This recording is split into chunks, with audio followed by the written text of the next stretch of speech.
Salaam Nerds is brought to you by halalshirts.com, where you can find fun novelty gifts for your Muslim friends. While you're at it, don't forget to like, comment, share, and subscribe to our channel. Yo, Salaam Nerds! It's your boy Neves, aka Watch with Neves, and I'm here with my boy Jazz, aka the multiverse of Jazzness. What's going on? I did not expect that one coming. But it's like that, interesting right? you say that, because I am known to be someone with a multitude of interests in everything. So if you want to talk to me about cars, you want to talk to me about Wi-Fi, I can go on for like 2 hours talking to you about Wi-Fi. I can talk to you about anything, man. So. Oh man, that's awesome. That's awesome. Well, today is a special day because, you know, this month is Asian American Pacific Islander month. That's right. And guess what?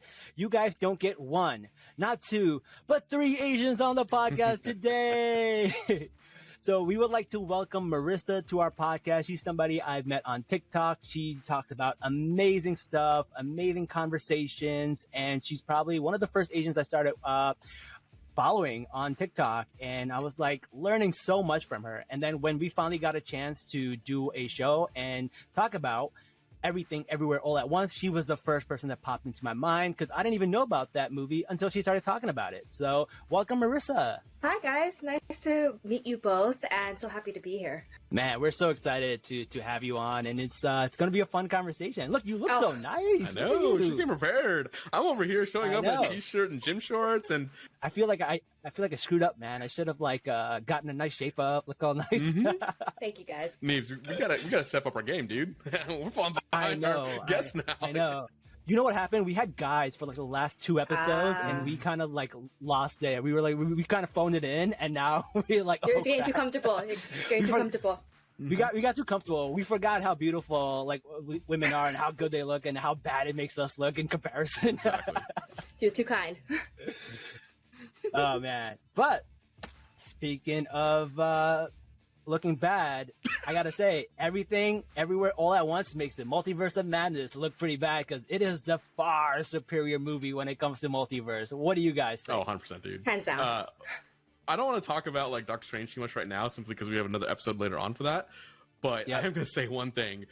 I don't know if you can call that the Multiverse of Madness. We went to like 2 universes there, so I'm like, whatever. Now, Everything Everywhere All at Once. Oh my God! You actually gave us a multiverse. Oh my God! That was madness. They give us. Yes, that was madness, right? Madness that should be called the Multiverse of Madness. Couldn't agree more. That's the word. Yes. That is the word. I mean, I don't know if everybody's seen it. You know what? Spoiler warnings, just in case. Let's just get this out of the way. Yes. To start off, just let you guys know, this is a spoiler show, so we will be doing spoilers for Everything Everywhere All at Once, but we will not be spoiling the Multiverse of Madness until the next episode. I mean, I don't know why anybody would get mad about Everything Everywhere All at Once. The movie's been out for like a month now. No, but it's not in a lot of theaters. That's the problem. Like, a lot of these don't have these theaters that play them. Yeah. It's still kind of selected. It's still selected theaters, which is a whole other issue in of itself. But of course, we can get to that later. But yeah, it's not as wide of a release as, of course, an MCU movie. But if you are able to watch it, please go watch it, and especially in theaters. Yeah, my jaw is dropping right now because like it's such a good movie. Why? I know. And you should, if you're gonna go support it in one of those local theaters where like they're small and stuff like that, because they're usually the only ones that play it, right? And they need our support because without them, you wouldn't ever see these kinds of movies because they cannot compete with AMC or Regal or some of these other ones. So yeah, man, I went to a local one and I saw it, and man, it was good. It was so good. Yeah. I don't even know where to begin with it, but Mar, go ahead. I don't know. So let's start off with like performances, right? Because like I feel like the performances are Oscar worthy, right? And Agreed. It is just like I did not know what to expect when I started watching it, but I'm just blown away the entire time I'm watching this movie because like I'm just like, I'd never heard of any of these people. One of the persons I find out later that I have heard of, I just haven't seen him in movies in 20 years. But like, it's like wild. And I'm just like, why are these people not recognized? Like, why don't we see them in more stuff? It's crazy. No, I totally agree. Obviously, we'll get to Kiku-kon later, but then we have to talk about the lady of the hour, Michelle Yeoh. Oh my gosh. Of course. Yo. Oh my goodness. Like, I've been a fan of hers for a long time. I think for one of the first movies obviously I've seen her in is Crouching Tiger, Hidden Dragon, and already of itself, So I knew her from Crazy Rich Asians, right? She's in Crazy Rich Asians, right? So I didn't know she was in Crouching Tiger, Hidden Dragon. That's because that was such a long time ago. Wow, that was her. Wow, she kicked ass then. She's kicking ass now, still. Man, and then the stunts, man, like that. Those were so difficult. She's just a like, Bond girl. wow, Like, she's better. Yeah, for sure. It's crazy. She knows her stuff. It's crazy because I've obviously been following their press tour as well too, and she has been talking a lot about her career, and then obviously starting from like I think starring alongside Jackie Chan, and then be able to kind of again just be able to do her own stunts because I think she initially was a trained dancer, and then she started transitioning into a movie star, and then specifically in action films and doing a lot of her own stunts, and like just kind of kicking it with all of her male counterparts as well too, and keeping up. And so, and the fact that I think I saw it recently, she's gonna turn I think 60 this month or this year. What? Yeah, she's gonna turn 60. Yeah, put things in perspective. Listen, you know what they say, right? Asians don't raise them, man. That's She still looks amazing. I want to look like that when I'm about to turn 60. Yeah. I want to look like that now. I literally saw a photo of her on Instagram with the Daniels, the director and writers of the Everything Everywhere All at Once, and she has her like an extension of her leg up next to her face, and I'm like, wow. Again, I'm a dancer myself, but like I still want to be able to be that flexible when I'm about to turn 60. Oh my God, that's incredible.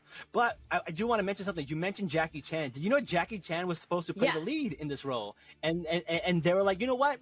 This would do better if we had a female lead and just got her.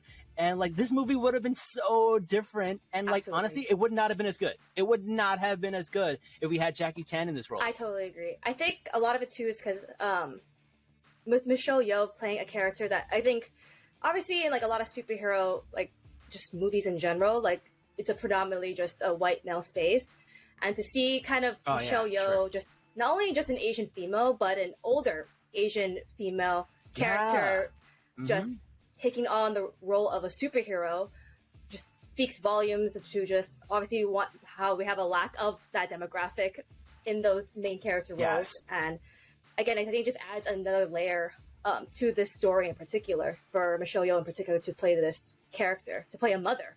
That's another thing. She was a mother. Yeah. As a superhero. Right. That's crazy. And the thing is, like, if we had like white characters playing it, the mother-daughter relationship would not hit the same way. No, it would not hit this way, right? Like, it's so different. There's so much nuance there. And then the fact that she plays, was she gay or bi? I think she's gay, right? In the daughter? Her daughter. I think she's... Yeah. Right? Even that adds more layers, right? Because it's different for Asian families, and it's just so different. Like, what are some nuances that, like, maybe you picked up on, that you could probably relate to more?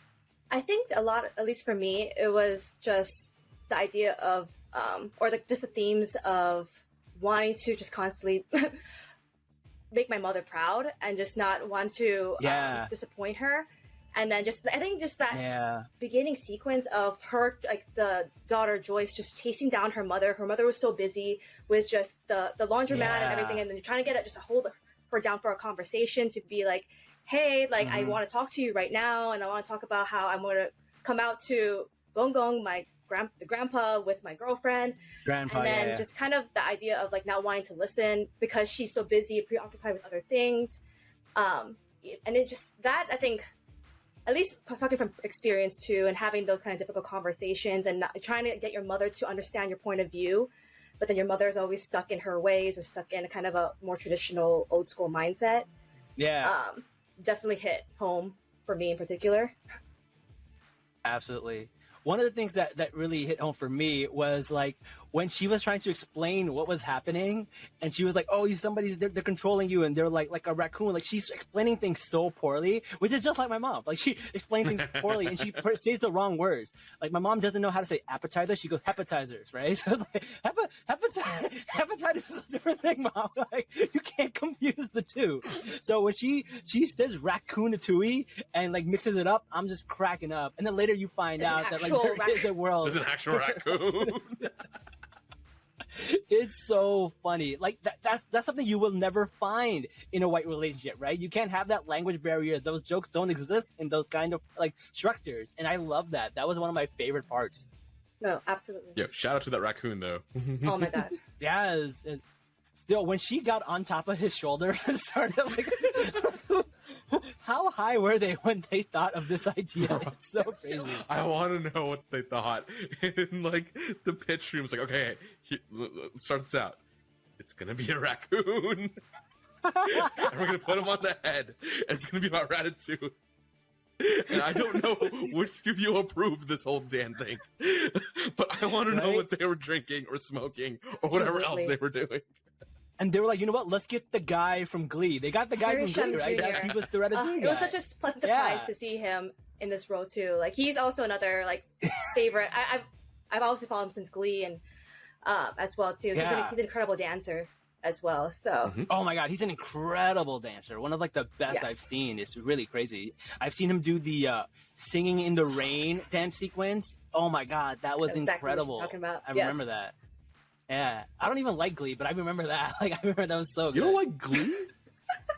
I, you know what? I think like by the end of it, like halfway through, I started to dislike it. I don't remember why. I'm very hazy, but I remember it started off really good, and then for some reason, I had a similar actually kind of fall off. I had a similar experience where I think towards the later seasons, I think I just started falling off. But I always loved. Is it Mike Chang? Was that his name? Harry Shum Jr.'s character. I think so. Yeah, obviously because he was a dancer. And I was like, oh my god, an Asian. I can relate to this. So yeah. No, totally. Well, speaking of Glee, cool. There was another woman from Glee that was on this movie. See what I did there, Neves? Wait, who's the other person from Glee? Jamie Lee Curtis. She was on Glee? Bro! What? I didn't know she was on Glee. Are you sure? Oh my god! Are you sure? Who's the girl? Was she not? Are you thinking of the principal? Because that's not Jamie Lee Curtis. Yeah, the accountant? I can't recall Jamie. I'm mixing up with somebody, aren't I? Yeah. That's right. Wow, Jeff, you mixed up two white women. Now they must know how Asians feel. That's what you get. You know what it feels like now. It's so wild to, like, for a lot of people of color to grasp that concept of, like, yeah, like, honestly, for a lot of us, I do mix up a lot of white people. And... Yeah. Have you ever seen American Horror Story? Like American Horror Story, there's like 5 white guys that look exactly the same on that show. It's wild. No, I totally know what you mean. And hold up, I gotta see who it is now. I feel bad. She's very famous. I'm talking about Jane Lynch. She's very sarcastic. Yes, that's Jane Lynch. S2 Sylvester. Well, she. Yeah, that's she ate that role. Yep, that's who it was. S2 Sylvester. Yeah, she was good in that role. She was. I'm also a fan of Jamie Lee Curtis as well. Too. Yeah, she was from Devil Wears Prada. You are mixing up a lot of white. Oh my god, you are mixing up all your old white ladies. Okay. I know. I was kind of like, I know who you're talking about, and that is not Jamie Lee Curtis. Oh my god. For all the white people listening, this is how it feels. She was the queen from the Princess Diaries, right? Oh my gosh. One after another. Everyone's turning off our show right now. Everyone's turning off our show right now. She's going doing to Golden get hate comments. Let's keep it but you know what? All throughout the show, I'll make a reference to another show, and it will not be related at all. Keep the running gag going. So not to go all ADHD on us with all these like different topics, but did you know this movie was originally about ADHD? Really? That's what they actually wanted to be about, because the idea came out from like a joke they said. They were like, oh, when people daydream and they have the ADD and they're not thinking about stuff, wouldn't it be crazy if they were just like in a multiverse? They just went off to another universe. And from that, they built off of it and did more and more. And they got rid of like the ADHD stuff because obviously it's insensitive, but that's where like it sparked the idea. So that's where it actually came from, which is really interesting. That's awesome. I love it. That's really cool. I love that my mental health condition is inspiration for a movie. Hey, man. But I mean, speaking of the Daniels, though, I don't know if you guys know this, but they were actually initially approached to direct Loki, or one of the episodes of Loki. Oh, yeah, no way. And then they actually turned it down because they wanted to focus on Everything Everywhere all at once, which is honestly good for us. Yeah. I'm glad that they made that decision. I could see them being like very like tempted to like throw stuff that they were going to save for this movie into that, and that would have ruined it. Because like, oh, it's Marvel, right? Like, oh, that's where the big bucks are. So let's use our big idea for Marvel. And I'm glad it didn't do it. Yeah, that worked I'm glad out. they stuck to what the passion project and what they wanted to do, because it definitely paid off. It's crazy. It's crazy how many choices could have been like been so different. Like, there's probably a multiverse out there where like Awkwafina is the star of this movie. Like, we don't know. I know, she was supposed to be in this movie too, and then that's what I heard. And up Stephanie Sue ended up being in the role, which honestly, like, I'm glad. She also I'm so glad. She another honestly award-winning performance as well too. Like, another thing I loved about her character was like also her outfits. Like, every look she had. Yes, the Elvis outfit. Oh my God, I'm not. I know I have my makeup on right now, but I'm trying to attempt to do at least one of those looks too, because they look so good.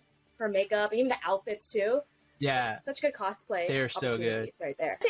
But no, she was so good, man. Like, I like, you didn't think that she was going to be a villain until maybe like a third into the movie, and then you're like, oh man, they're taking this in a different direction, and it's really interesting because like when she is killing all these people and doing stuff, you can still tell she loves her mom, because when they're rocks, they're having that conversation with each other, and it's like so wild. Like, why am I getting emotional over two rocks having a conversation? It's so wild. That was when I knew. I was like, what is this movie? But then it's like they kept pushing it even more and more. And then when the rocks came in, I was like, I should not be surprised that they would actually just do this. Yeah. But one of the things that I really like is like when the mom couldn't figure out what was happening. So she's like yelling at her daughter, even though she's like the villain. She doesn't like understand that her daughter is a villain. And she's like, oh, this thing has you under a trance or something, right? Like she was like possessed, like, you know, like another multiverse movie that we're talking about. But like, and then it's so funny that she was like, "Is that why you're gay?" Like, it's like, I was just like, when she threw that line in there, I was like, that is so. That is just an immigrant thing. Like, any immigrant mom would do that. No, but yeah, you bring up a really good point though. It was like she was trying to justify why her daughter was acting the way she was acting, because she, in her mind, she was in denial, like, this is not my daughter. You are not my daughter. Like, this Joker monkey is, you said, is possessing you. But then not realizing that, no, I'm, like, the reason why she became who she became, and the origin story was that at that Alpha universe, like, her mother, like, that villain pushed her, like, literally to the brink of literally shattering her psyche, and then becoming this all-knowing, all-powerful being. And that was also just a very powerful message in of itself, where it's like, again, like, just that greater message of like a lot of our Asian immigrant mothers kind of just wanting what's best for us, to the point where they kind of like keep pressuring you to kind of mold you into what they want for you, what they think success is for their children. Right. And then not realizing that, okay, what does our children want? Yeah, story time. You're preaching to the choir, right? That's why I'm an engineer with a podcast about Marvel. And like, I literally today had this conversation with my mom. So as you can see, I have 2 degrees in accounting and numerous certificates about, you know, being an awesome accountant, right? Today she was like, "Hey, you should go to med school." And I was like, no, I am not going to spend another year prepping for it just for the MCAT, going back to school to get my science classes that are now invalid because, you know, I've been out of college for 5 years, spending 4 years in med school, 4 years of residency, 2 years of fellowship, only to make less money than I'm making right now. It's what, but you'll have that word. You'll have those 2 letters in front of your name. That's all that matters, right? Yeah, no, I mean, even to this day, after being like, I really hate bragging, but I do have a very successful company, right? I'm doing really well for myself. Doesn't matter. I'm not a doctor. Listen, man, it's 2022. Being a doctor doesn't matter. Look at Doctor Strange. He gets no bitches, right? He can't even get Christine. In so many multiverse, he still can't get Christine. Well, tune into our next episode with the other spoiler on that side. Yeah. We'll go into that. Something else happens in that movie. But I do want to talk about the dad, right? Yes, so Waymond. Let's go into him, dude. What a sweetheart! Oh, so good, so good. Like, number one, I'm so glad that the actor, his career is taking off. Like, he said that he just gave up on acting. He didn't want to act anymore. He didn't think there were any roles for him. Then he saw Crazy Rich Asians, and then he was like, I'm gonna do it again. And it's so crazy. It's so crazy how the multiverse works, right? If it wasn't for the movie Crazy Rich Asians, we actually wouldn't have his performance in this movie. That's so wild to me. That's why representation matters so much. Just because like Ki Hugh Kwan saw literally the representation before his eyes, and something that he has been striving to do for decades prior, to finally see it realized, and it inspired him to get back. And again, like, everything kind of just happens for a reason that way. And I'm very happy that he's in this movie, because he kicked ass, literally and figuratively. No, for real. I'm looking through his like IMDb right now. Oh my god, he was Indiana he's done, Jones. Like, a lot of he was in the Goonies. Indiana Jones, Goonies, and then just dropped off, like, and did like random other things. And this is his first major role since the 80s. Yeah, he did a lot of behind the scenes stuff. Like, he was assistant stunt choreographer and stuff like that. But like, not in front of the camera. And it's crazy, right? When you don't see people who look like you think you can't do it. And that's why representation matters so much, right? It's so important, because as soon as you see somebody else like you in that space, like, it changes your entire perception on like what you can do. It's crazy. Yeah. But I'm so happy for him, man. I'm glad he got this comeback. I'm glad the entire internet's behind him. The movie film industry is behind him. Honestly, man, this movie, in my opinion, should get all the awards. Absolutely. For acting, for performance, for scripts, for directing, everything. If it's not, it'll just be the Oscars don't matter. If this movie doesn't get an award, the Oscars I don't think they will either. I think the movie's too weird for the Oscars. You think so? I don't know. Oh, I don't think they're going to give them awards. I think they're going to be nominated just so they can quell the anger. I don't think they're going to win anything. And again, the Oscars don't mean anything because of it. So I'm calling it right now. I feel like what happens is like all of these companies, they campaign for the Oscar, which matters, right? And I don't remember who bought this film, but I could see whoever bought Media. A24. I don't know if A24 has the power to push it as or much A24 of a bigger. Let's see what other movies they've done. They've done the Green Knight. They've done a bunch of stuff. They've done a lot of good stuff. They did Marcel. I don't know. Have they won any awards for any of their other movies? I don't think so, right? No. So I don't know. Maybe you're right, Jazz, but I'm hoping you're not, because like not only I'm does hoping this I'm movie wrong. have, I hope I'm dead wrong. but like, this movie does have a lot of buzz behind it. Everybody on TikTok's talking about it, and TikTok's the big thing, and everybody on Instagram's talking about it. I haven't seen a single bad review except for like one random white guy who the internet just dragged. They just dragged him. Oh, get this. Okay, I looked it up. A24 has had 16 nominations. No, sorry, 25 Academy Award nominations, and they've won 1. What was it? The win from? It was Moonlight. Oh, Moonlight. Oh, okay, that was the best picture, though. So that, I mean... Yeah, so there could be something here, but I doubt it. Maybe. But I don't know, man. I hope a lot of them get the award. But for the dad, man, I have a name. What is it? Ki Hugh Kwan? Is that how you pronounce it? I hope I'm pronouncing it right, too. If he gets it, like, I feel like Hollywood loves a comeback Exactly. story. And that would be an incredible comeback story, right? Like Robert Downey Jr. had a comeback. You know, we try to give Britney a comeback. Like, we love that stuff. Yeah, exactly, right? So I could see him getting that. And like, his character was so great, because like, if it wasn't for his character, we wouldn't have the ending. Because like, even though like her mom was like fed up, and after going through all these universes, she was like, nothing matters.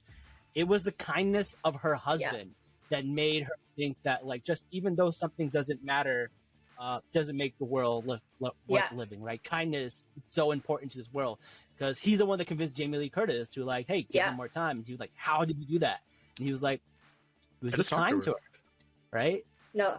It's crazy. And then when she's fighting all these bad guys and she's putting those like dots, the googly eyes on their heads, that's how she's fighting people. She's fighting them with kindness, because she's giving them what they want. She's not beating them up. She's actually like giving them their heart's desire. And I was like, wow, what a great conclusion. Like, I didn't see this coming. And like, to fight people with love is like a great metaphor. They also fought people with butt plugs, but still, that's a different story. Some people wanted that. We're not here to judge. That was the strangest scene, man, when they just started doing that. That was wild. Like, it's just one of the movies where like, I had no idea what was happening. There's not a single thing I could predict. No, There's not a single nobody thing I could predicted predict. anything. If you walked in and told me you knew what was gonna happen, you have either seen it or you're bullshitting me. There's no way you knew what was coming next. It was such an original story too. That's another thing too, where it was just it's not a part of a franchise. It was just a completely new, unique, weird, unique. I said it again, but like story, Weird. weird. Like it's just all of it. Like it was just so refreshing to see a story like that on screen. Yeah, like what did they have to do? They had to do like the weirdest things to tap into another universe, and like I feel like they really just like put a bunch of words in like a hat and just like threw it on the floor and picked up a few random ones, and you have to chew gum through your nose or something weird, right? And like it's so weird. Paper cuts. Oh my god, the paper cut. So specific. That was kind of gross. But even then too, like how the world building too for this movie was so, in my opinion, like very comprehensive. Like burst jumping makes sense to me, and even the way they edited this movie to go from one universe to the next, it was honestly it was so like it kind of just captured the chaotic like craziness of the multiverse, and in a way where it's like it makes sense. Like everyone, like you're connected to your like the subconsciousness of like all of your like multiverse like selves, and be able to tap into that all of their abilities, and then kind of like, which is I think the greater theme of like your part. I mean, your identity is so like there's so many different parts of you that you can tap into. You have so much potential to be whoever you want to be, and that was like I think also a lovely message that I love too was that Michelle Yeoh's character Evelyn was all of these things. And even though, like, in her universe, she failed at all those things, but then because of that, like, those failures, it led to different paths in her life to do more. Yeah. That's so true. And like, you have to understand, like they actually let us see all of that too, right? Like, they let us see the generational trauma that she went through with her family, not accepting the marriage and having to move away and have a kid and start a life and start a business. Like, these are things that most, like, immigrant families go through, right? And because of that, maybe they are not in tune with what their kids are doing, and they're not in tune with like their kids finding themselves, right? Because our parents, their survival was the most important thing.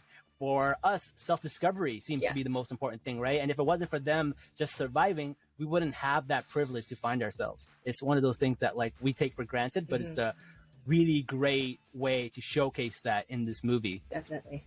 What else? I don't know what else we're missing, but I love how they make the everything bagel the metaphor for everything everywhere all at once.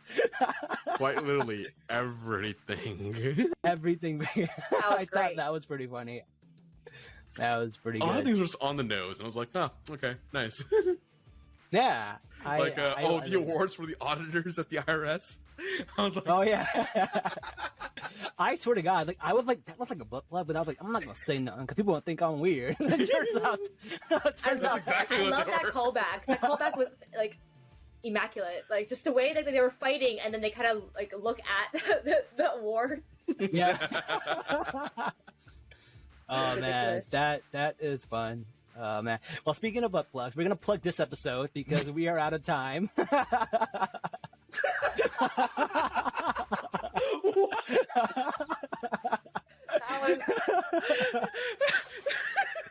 That's so funny. All right. Well, thank you everybody for for joining. That as an entry. No, it's the worst sign-off of the year. Don't do it, Jazz. Don't. Thank you everybody for joining us. And be like, what the hell were we on when we said this?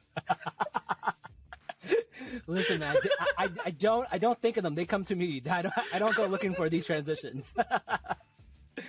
But listen, we gotta go. Thank you everybody for joining us. Marissa, Marma, where can people find you on TikTok? What is your TikTok username? My TikTok username is Marmarisa2022. And yeah, if you like... Yeah, spell that out. Yeah. Because I'm not going to know. MARYEESA